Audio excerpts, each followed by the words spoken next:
Chers amis zélés de la France éternelle, bonjour.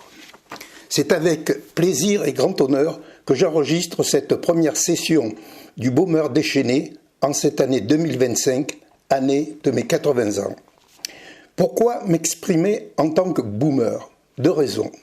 La première, vous n'êtes pas sans savoir qu'une certaine jeunesse, que je qualifierais de post-68arde, nourrit un fort ressentiment à l'égard des anciens, leur reprochant de laisser aux jeunes générations un pays qui sombre dans le chaos. Mon Dieu, quel bel héritage, alors que comme boomers, ils ont bien profité de la vie et d'une confortable retraite que leur paye le travail productif des jeunes générations. La seconde raison est que je suis apparemment le seul boomer à comprendre publiquement cette jeunesse, à partager son inquiétude, voire son désarroi. L'avenir qui se dresse devant elle et ses enfants n'est pas rassurant ni beau à voir.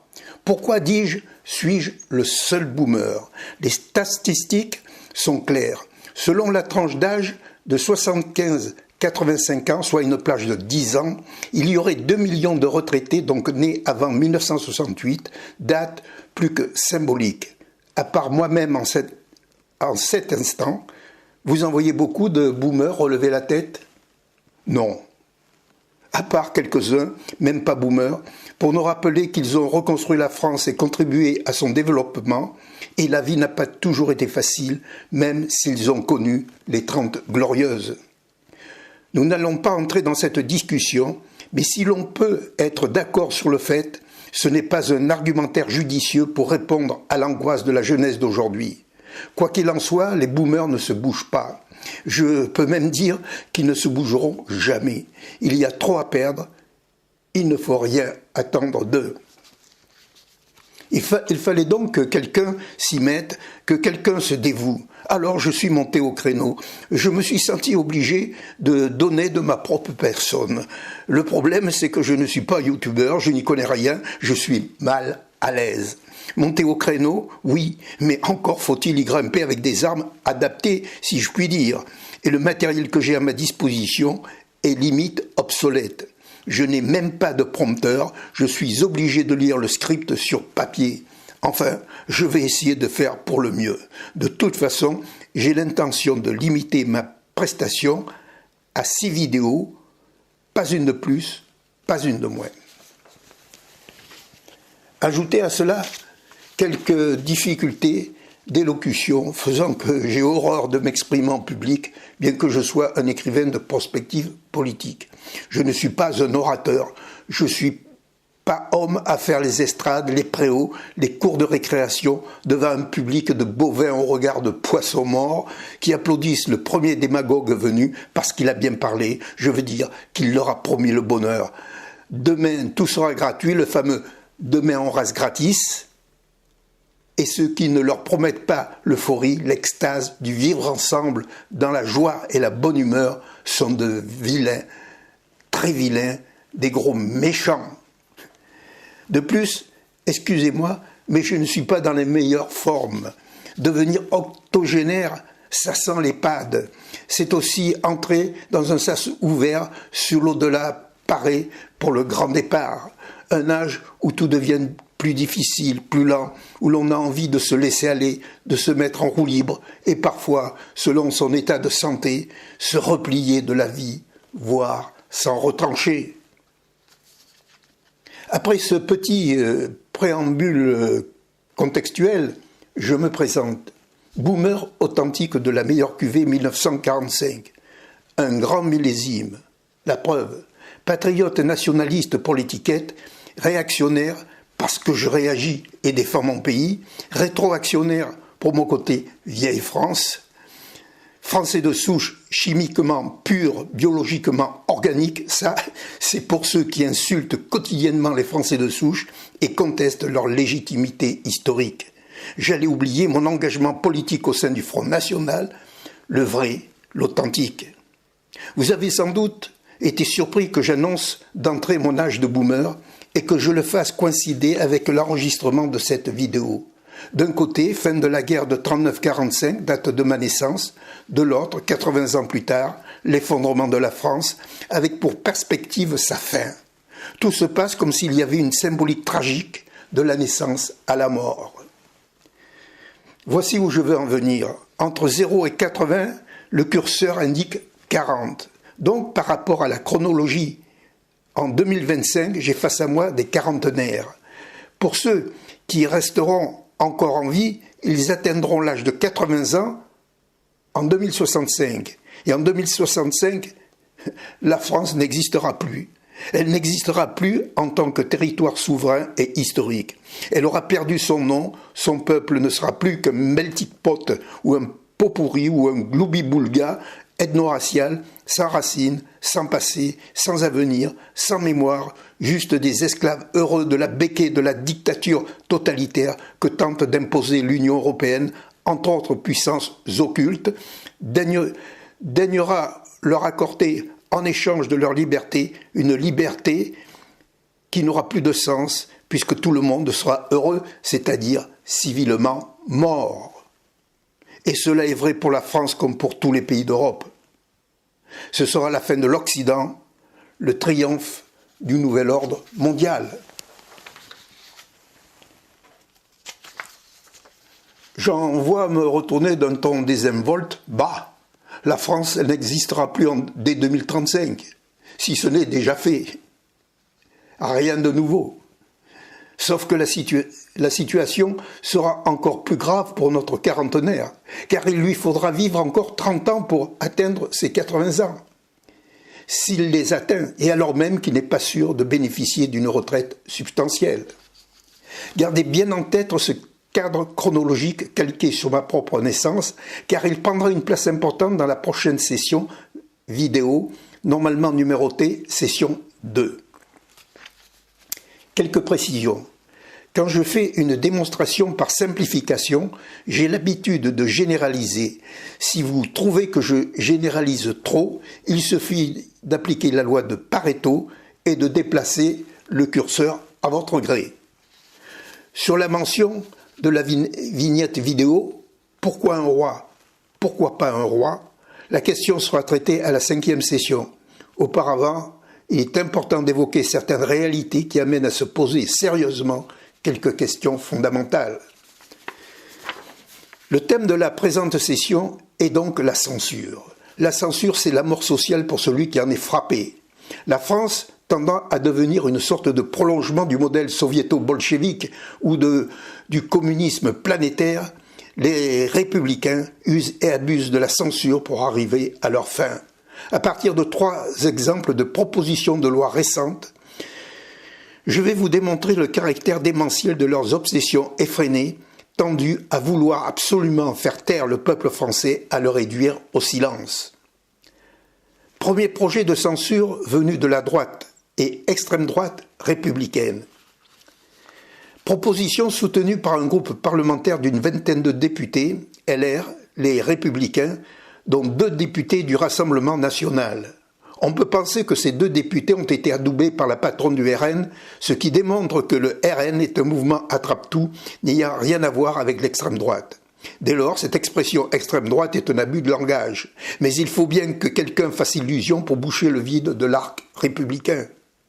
Cette proposition de loi aurait été initiée par le député Jean Brun, mais le seul nom connu des signataires est celui de Laurent Wauquiez, député un temps président du conseil régional Auvergne-Rhône-Alpes, cacique du mouvement Les Républicains, connu pour ses notes de restaurants stratosphériques payées par le contribuable, connu aussi pour dénoncer l'assistanat et affirmer sa volonté de le combattre, sauf qu'on est en droit d'en inférer qu'il s'inclut lui-même dans ces fameux parasites suceurs de sang de l'État-providence dont on n'a jamais vraiment réussi à évaluer le nombre tellement ils opèrent dans l'obscurité.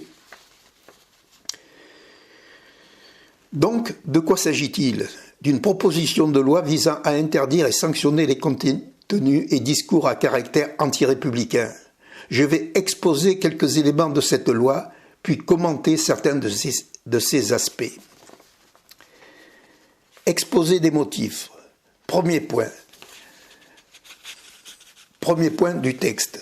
cette proposition de loi vise à ériger en infraction la production, la diffusion et l'apologie de propos ou contenus contestant les principes républicains fondamentaux. Deuxième point du texte, la République française repose sur des principes fondamentaux, liberté, égalité, fraternité, laïcité, souveraineté du peuple et indivisibilité de la nation. Ces valeurs garanties par la Constitution et consolidées par la loi constituent le socle du vivre ensemble. Alors là, vous avez un résumé parfait de ce qu'ils appellent les valeurs de la République. Je vais les énumérer une à une, puis les commenter. Commençons. Liberté. La France n'a jamais été aussi soumise à autant d'accumulations de lois liberticides et d'interdits depuis une cinquantaine d'années, particulièrement en ce qui concerne le domaine de la liberté d'expression. De quelle liberté parle-t-on? Égalité. Tout le monde descend. On dégringole au plus bas niveau de l'intelligence humaine. La médiocrité pour tous, la vulgarité pour tous. On passe le rabot égalitariste pour aplanir, puis on passe le rouleau compresseur égalitariste pour bien tasser. Pas une tête qui dépasse, pas une oreille qui déborde. Fraternité, je suppose qu'il s'agit de la fraternité selon les frères Trois Points, je veux dire les francs-maçons. La fraternité, c'est quelque chose d'intime qui unit des gens partageant les mêmes valeurs, les mêmes convictions ou ayant les mêmes accointances. Je ne vois pas la très grande majorité du peuple français se reconnaître dans les valeurs maçonniques et les partageant. Liberté, égalité, fraternité, la devise républicaine, bonne à se faire oublier et à terminer dans les poubelles de l'histoire. La laïcité. Eh bien, disons que la laïcité, c'est la liturgie de la franc-maçonnerie, la franc-maçonnerie étant la religion de la République. Ce n'est pas moi qui le dis, ce sont les francs-maçons eux-mêmes. À remarquer que la devise républicaine liberté, égalité, fraternité est aussi la devise du Grand Orient de France. La souveraineté du peuple, parlons-en et souvenons-nous, s'agissant du fameux référendum de 2005 pour l'adoption du projet de constitution européenne. Les Français disent non. Le gouvernement entend oui. On ne peut pas mépriser de façon plus spectaculaire la souveraineté populaire. Depuis, le mot référendum a été banni du langage républicain. Pour prouver qu'ils sont de grands démocrates, ils ont introduit dans la Constitution quelque chose qui ressemble au référendum d'initiative populaire, le RIP. Sauf que l'initiative en revient aux membres du Parlement, 1/5, soit 185 parlementaires, qui doivent réunir 4 millions de signatures d'électeurs inscrits. Autant dire que le RIP est strictement inapplicable.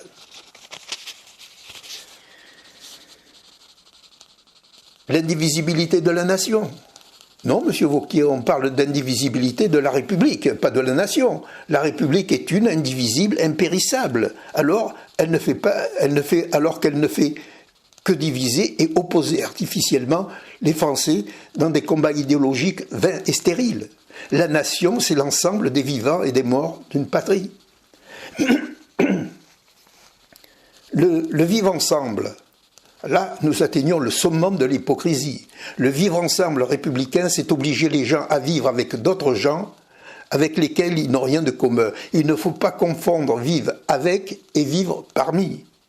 La conception républicaine du vivre ensemble, c'est obliger de vivre avec les populations extra-européennes imposées au peuple français, par exemple. Autre exemple inversé, pour ma part, je vis politiquement parmi les républicains, mais je ne vis pas avec eux. Mais alors, me direz-vous, ceux qui prônent le vivre ensemble, le mettent-ils en pratique pour eux-mêmes? Pas du tout. Eux, ils pratiquent le vivre entre soi. Pas question de se compromettre avec la gueusaille, les sans-dents, les traits de misère, les gens d'en bas. Nous ne sommes pas du même monde, monsieur. Nous, les bourgeois bohèmes, nous avons notre fierté, nous ne fréquentons pas la basse classe. Troisième point du texte. Or, ces principes sont aujourd'hui menacés par la diffusion, etc., mettant en cause notre modèle fondé sur l'universalisme républicain. Non, monsieur Vauquier, l'universalisme républicain n'est pas possible parce que l'universalisme ne peut pas procéder de la volonté humaine. C'est un sophisme. L'universalisme, c'est le cosmos, le grand tout. Il dépend de la nature ou de Dieu. Rien de ce qui est universel ne peut venir de l'homme, sauf dans les cas où il touche au réel. J'ai déjà entendu des socialistes se dire universalistes. Toujours l'idéologie. Quant à opposer que le catholicisme se prétend religion universelle, c'est vrai, mais il s'agit de l'universalisme céleste et non terrestre. Quatrième point, parmi ces courants, les plus menaçants aujourd'hui est celui des frères musulmans, prônant un projet politique et social substitutif à l'État laïque. Dites-moi, monsieur Vauquier, il me semble que c'est vous et vos amis qui les ont introduits en France, les frères musulmans. C'est peut-être un peu tard pour s'offusquer de leur présence. Non? Les frères musulmans, d'accord, mais pourquoi pas impliquer l'islam, tout simplement? Ah oui, excusez-moi, le courage politique vous manque, la peur d'être traité d'islamophobe. Remontons un peu en arrière.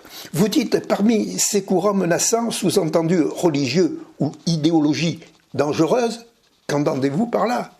Pourquoi ne pas les citer, ces courants menaçants? Vous vouliez peut-être dire les royalistes, les catholiques, les identitaires, les nationalistes. On aimerait plus de précision. Cinquième point du texte, les associations culturelles et religieuses véhiculant une vision communautariste incompatible avec l'unité de la nation et qui prône parfois même l'instauration de la charia. La charia, la charia. Vous la découvrez d'aujourd'hui, la charia? Cela fait plus de 40 ans, depuis les débuts de l'invasion migratoire, que la question de sa dangerosité est posée. Et là encore, une fois de plus, vous et vos amis républicains, vous n'avez rien vu venir. Puisqu'il s'agit d'une loi répressive de plus que les députés veulent instaurer, passons à la punition, ou plutôt à la phase répression-sanction. Critiquer la République, on comprend qu'un tel outrage mérite un châtiment approprié pour ceux qui oseraient le perpétrer. Et ils n'y vont pas avec le dos de la cuillère. Je résume. 1. La production, la diffusion, l'apologie publique, par quelque moyen que ce soit, d'un propos anti-républicain, etc., est punie de 3 ans d'emprisonnement et de 45 000 € d'amende. 2. En réunion, en ligne ou par personne publique investie de mandat électif, ces peines sont portées à 5 ans d'emprisonnement et 75 000 € d'amende. On ferait l'apologie du nazisme qu'on ne serait pas davantage réprimé. Comme dit le martégal Charles Maurras, la République gouverne mal, mais elle se défend bien. Deuxième projet de censure venant du groupe dit écologiste et social, c'est-à-dire gauche et extrême gauche. Dans cet exemple, je ne me réfère pas directement à la proposition de loi présentée par une trentaine de députés de gauche, mais je m'en tiens au compte rendu de la presse. Donc il s'agit d'une proposition de loi ou un amendement porté dans le cadre de la réforme de l'audiovisuel. Les députés de gauche entendent, je cite, « amener une réflexion sur le cadrage médiatique des faits divers dans le traitement de l'actualité ». Qu'est-ce que cela veut dire? Cela veut dire, je cite, que les médias publics doivent être exemplaires et ne pas céder à l'instrumentalisation des faits divers. S'agissant de l'exemplarité des gauchistes, tant sur le plan intellectuel que moral, on se retiendra d'en rire. Voici de quoi il s'agit. 2 faits divers ont retenu l'attention des députés, les meurtres insupportables de la petite Lola en 2022 et celui de Thomas à Crépol en 2023. Ce ne sont pas les tragédies qui préoccupent les auteurs du texte législatif, mais bien, je cite, les véritables campagnes de diffusion d'une sémantique racialiste de la part des représentants politiques, d'éditorialistes et de médias d'extrême droite. Nous y voilà, le mot est lâché, l'extrême droite.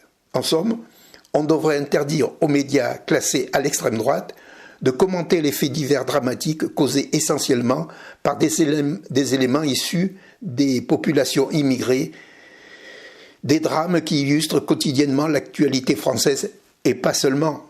Par contre, qu'un fait divers rarissime attestant d'un acte homicide perpétré par un individu dit d'extrême droite, seuls les médias et autres autorités publiques de gauche seraient habilités à instrumentaliser le fait divers en raison de leur conception sémantique racialiste et sélective.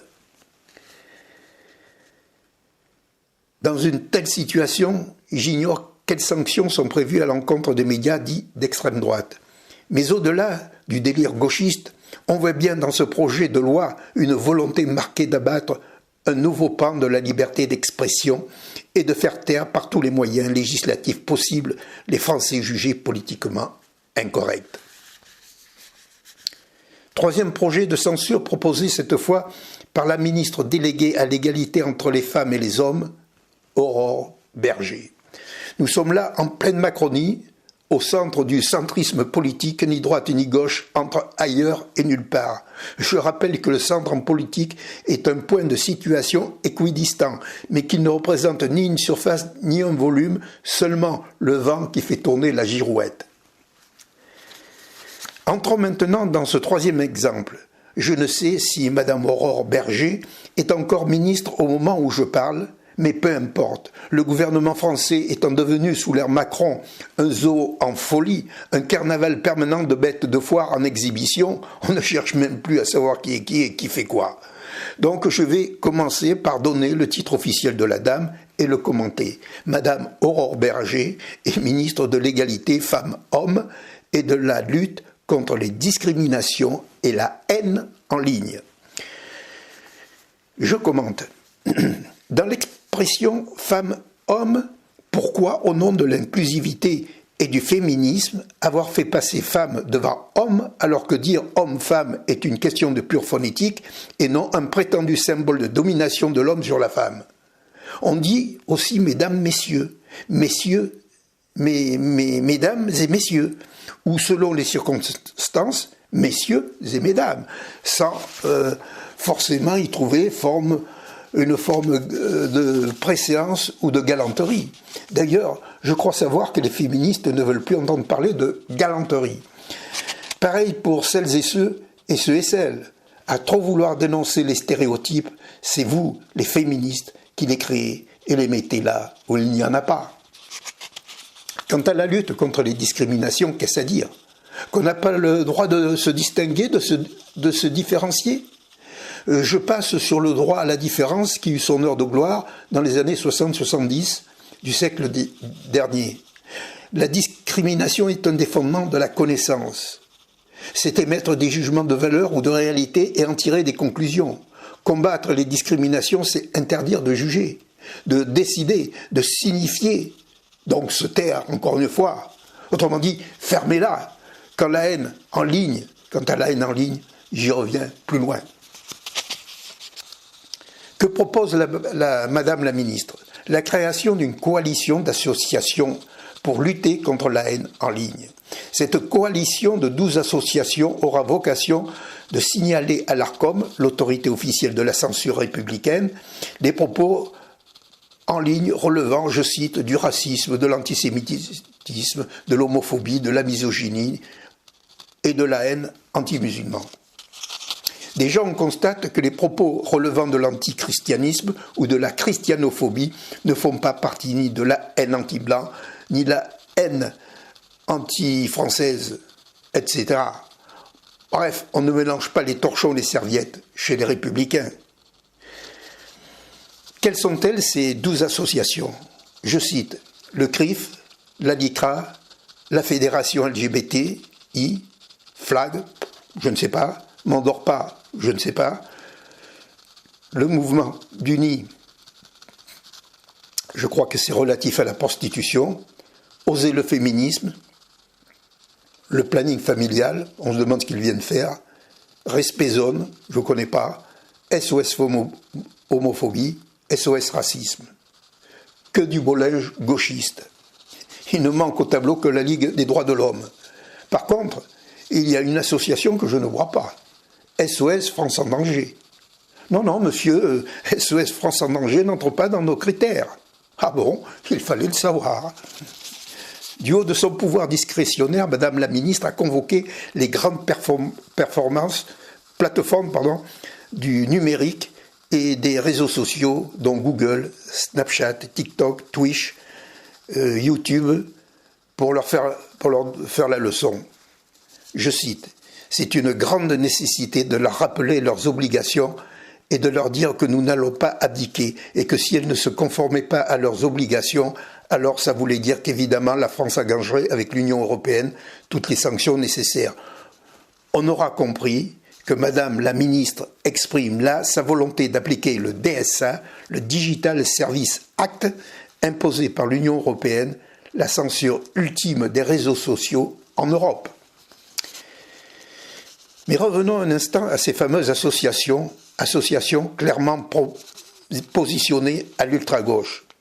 À part le CRIF et la LICRA, qui sont des centrales d'avocats, surtout la LICRA, soutenue à millions d'euros avec pour objectif de persécuter les Français qui auraient l'audace de s'affirmer français de souche ou jugés d'extrême droite, ce qui revient au même, les grandes plateformes internationales du numérique devront se soumettre au jugement d'associatifs subventionnés, aux quotients intellectuels de punk à chiens ou de cas sociaux en détresse pour décider de qui peut ou ne peut pas s'exprimer en France. Notons, et ce n'est que mon avis, je pense que le CRIF et la LICRA sont les vrais promoteurs de ce dispositif gouvernemental, les associations n'étant là que pour le folklore démocratique. Voilà où en est notre pays de France quand il est tombé au plus bas niveau de ses 1500 ans de glorieuse existence.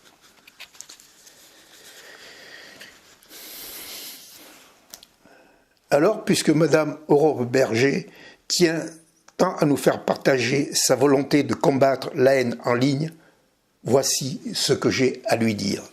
La haine, madame, c'est vous qui la provoquée, vous qui la distillée, la propagée massivement à travers votre presse menteuse, vos journalistes stipendiés reconvertis en fonctionnaires auxiliaires de la police des idées, à travers votre justice fourvoyée, vos usines-écoles fabriques de crétins dûment formatés. Je vais plus loin, vos fabriques scolaires de jeunes précocement perturbés qui ne s'en remettront peut-être jamais, puisque c'est votre but caché d'avilir la jeunesse et de pervertir l'enfance. C'est vous, madame, qui dispensez la haine de la France, de la civilisation française, de son histoire. C'est par haine de la vérité et de la liberté que vous installez une censure démentielle contre ceux qui ne pensent pas comme vous. De même, c'est vous qui avez la haine des enfants dans le ventre de leur mère, vous qui avez la haine des petits vieux que vous voulez euthanasier. Je tremble parce que j'aurais dû y passer depuis longtemps selon les vœux de M. Jacques Attali. C'est vous qui avez la haine du peuple français et de sa partie assimilée la plus authentique. C'est encore mu par cette haine dévorante qui vous ronge les derniers zestes de votre conscience égarée que vous instrumentalisez le grand remplacement migratoire qui submerge notre pays, le transformant inexorablement en arbre de destruction massive ethnique dirigée contre la nation française, et c'est par ce même sentiment de haine que vous refusez une France blanche de souche, de même que vous avez transformé le territoire national en un bourbier insécuritaire situé entre le coupe-gorge institutionnel et le dépotoir en décomposition où viennent s'agglutiner des flots d'humanité erratique, pas assez courageuses pour se porter à la défense de leur pays respectif. Vous êtes, madame, la cause directe de cette violence urbaine qui assombrit la vie quotidienne des Français et rend en plus de plus en plus incertaines nos rues et nos contrées.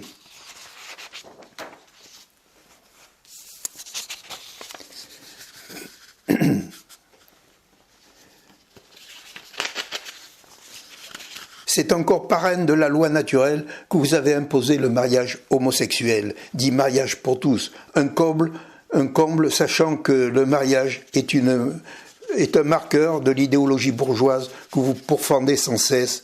Donc, quand on est homosexuel, le mariage est normal. Quand on est hétérosexuel, le mariage, c'est de l'aliénation bourgeoise. Et quand on n'a plus de courage d'exister, de prendre des responsabilités dans votre société dégénérée où l'on vit plus des largesses de l'État-providence que de voir sa subsistance à un travail responsable, alors on se colle, on parle de concubins, de concubines, de compagnons, de compagnes, de parents 1, de parents 2, parce que dire qu'on est mari ou femme, époux, épouse, c'est mal vu car trop réactionnaire. Dans la même veine, c'est par haine de l'ordre naturel que vous essayez de faire accepter toutes les déviances sociétales et autres dérives putréfiantes de l'humanité moderne que sont le wokisme, le LGBTisme, le transgenrisme, j'en passe. Le pire, c'est que vous inscrivez ces pathologies dans la loi, allant jusqu'à les graver dans la Constitution pour légitimer leur normalité, alors qu'elles relèvent non de la politique, mais du secours, de la psychologie des profondeurs, voire de la psychiatrie. Cette haine recuite que vous exhalez en l'extériorisant publiquement n'est que la manifestation d'une forme plus intérieure de haine de soi qui vous tourmente jusqu'à la dégoûtation de votre personne. C'est votre névrose, madame, la maladie des gens qui ne supportent pas le réel. Reprenez-vous, soignez-vous et ne rejetez pas votre mal sur autrui. Bon, vous l'aurez compris. Je ne vise pas à titre personnel cette pauvrette et insignifiante Aurore Berger, mais à travers elle, le panel républicain, le fameux arc républicain, le spectre des 560 000 élus de la République qui foutent, je dis bien foutent la France en l'air. Ces trois exemples de menaces qui visent à renforcer la censure en France que je viens de vous exposer ont été projetés sur les mois de juin et juillet de l'année 2025. 2 mois seulement. C'est dire à quel point les élus républicains sont obsédés par leur volonté de faire taire les Français qui ne pensent pas comme il faut. Ils en rêvent la nuit. C'est leur névrose ultime, leur fixette de monomaniaque. Censure, sanctions, interdits, répression, bannissement. Comment faire taire les Français qui osent encore ne pas penser droit ? Pardon, qui osent ne pas penser gauche. Comment les museler, les empêcher de réfléchir, de s'exprimer librement? Ils en sont arrivés à criminaliser non seulement le simple fait de réfléchir, mais aussi le droit objectif de s'exprimer. Et ce n'est pas d'aujourd'hui. Depuis l'ère Pompidou et la loi Pleven du 1er juillet 1972, la mère de toutes les lois de censure qui suivront par la suite, c'est une avalanche de lois, décrets, arrêtés, circulaires, décisions arbitraires, persécutions judiciaires et administratives que j'appelle la terreur silencieuse de l'État républicain, ayant pour but de corseter mentalement les citoyens dans un enrobage d'interdits tendant à les réduire au silence, si possible, définitivement, surtout quand ils ont des arguments gênants à faire valoir. Alors maintenant, 2 livres.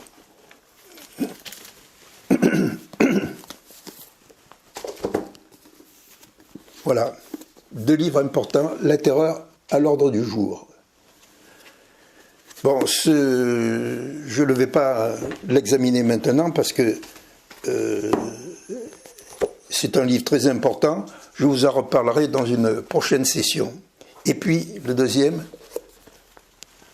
l'anti-république. Eh oui. Alors là, vous avez ici, sur la couverture, voilà, si on le voit, vous avez le plan général du livre. Il apparaît là sur la couverture. Après, il y a je ne sais même pas comment on l'appelle, vous savez, c'est pas bon de vieillir. La table des matières détaillée. Alors, ces 2 livres sont pour l'instant en cours de réédition. Alors, je ne sais pas quand trop ça sortira.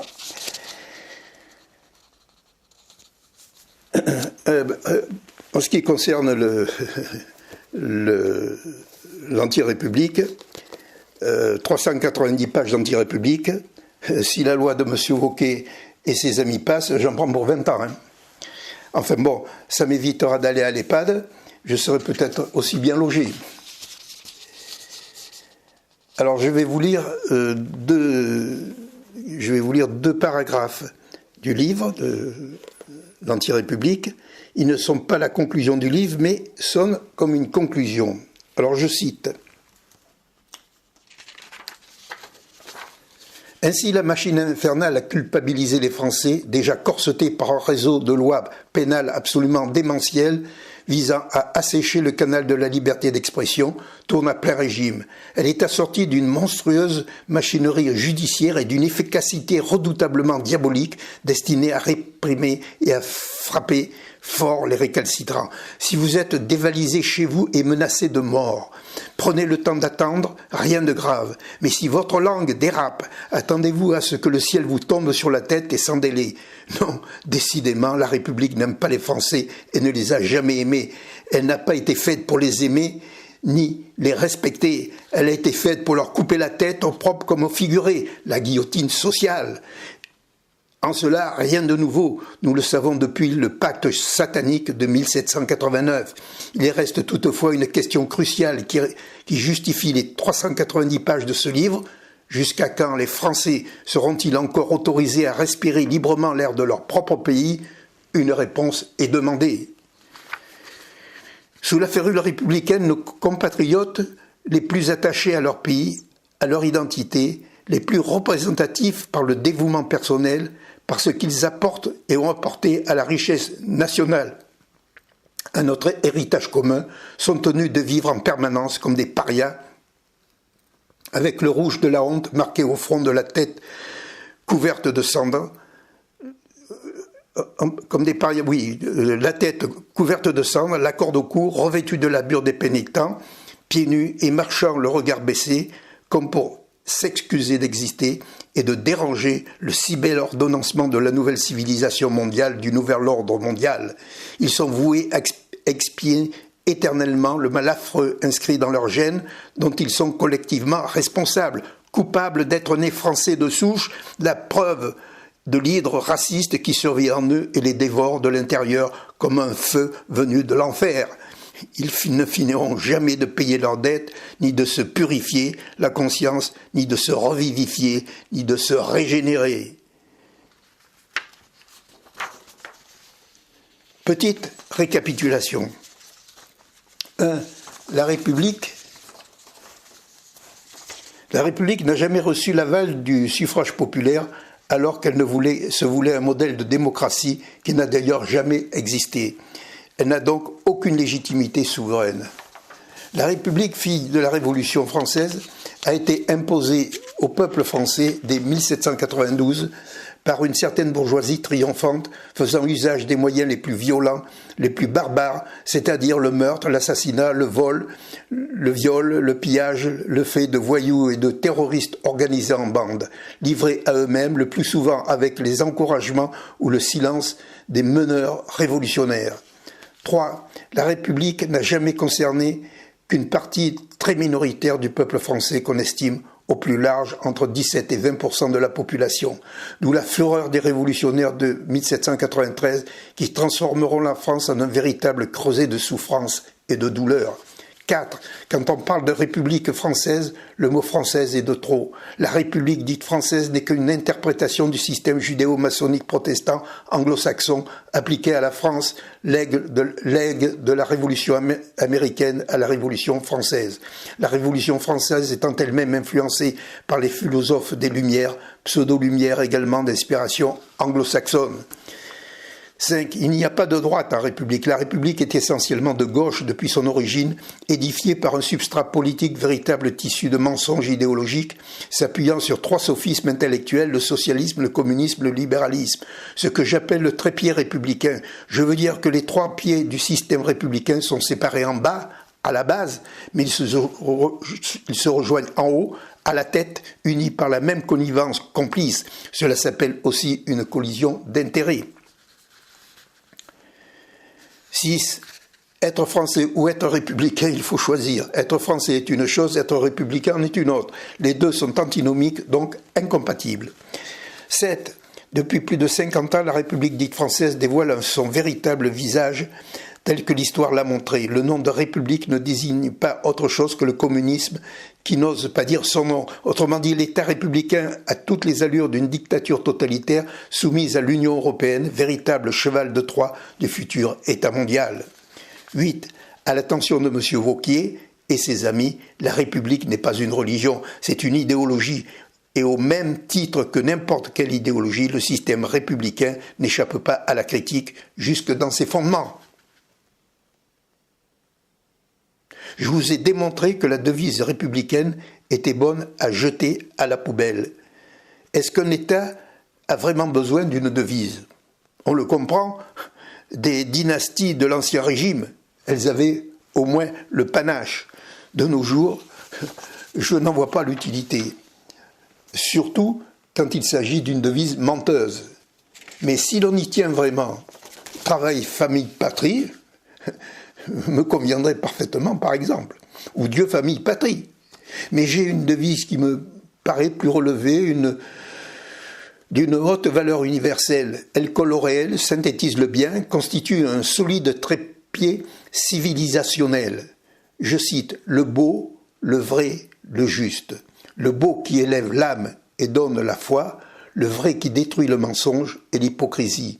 Le juste qui remet de la proportion là où l'égalitarisme n'est qu'avachissement et pure illusion idéologique. Likez, abonnez-vous, partagez, faites tourner autour de vous. Merci.